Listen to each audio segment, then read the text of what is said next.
Usually, in our day-to-day, we organize our work and time by programming tasks to carry out and managing them. Under the Bismuth work method, we recommend planning tasks at least every week, although it's advisable to schedule recurring tasks, for example, monthly tasks, as soon as possible. Scheduling tasks in advance improves productivity and customer service, increases efficiency and performance, and reduces stress. Not only that, but it also allows admin users to know our plans so that they can coordinate any issue, for example, collaborative work, on time based on a synchronized calendar of all team members.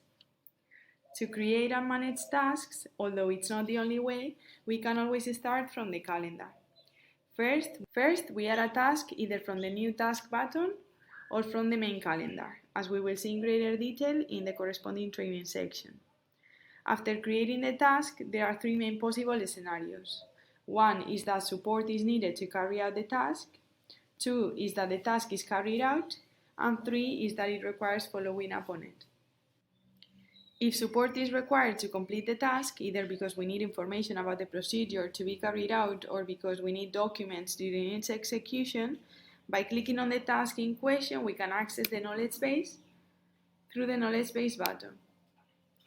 Here, we will specifically find the information regarding the process and the activity to which the task is assigned. Clicking on any of the themes on the list, we can access the information and documents. If the task is carried out, we want it to be marked as completed. To do this, we click on the task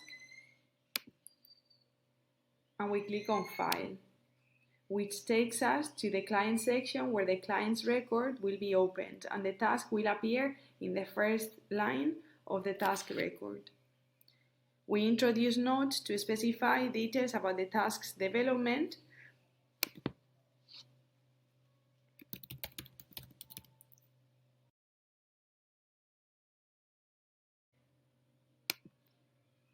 and this completes the attended cell with the current date and time. We can continue managing the task, but these matters are detailed in the corresponding training section. In any case, it's important to be specific and follow the company's instructions on the type of information and the format in which to enter it, since it's recorded so that the entire team can access it collaboratively and it is reflected in the work orders to be delivered to the client. When we return to the calendar, we see that the task is now marked in yellow, which means completed. And finally, if the task needs to be followed up, we can manage this from the calendar. We click on the task and we click on File, which takes us to the client section where this task is in the first line of the task record. To mark the task as needing following up, we simply click on the checkbox on the follow-up column. This function is also detailed further in the corresponding training section.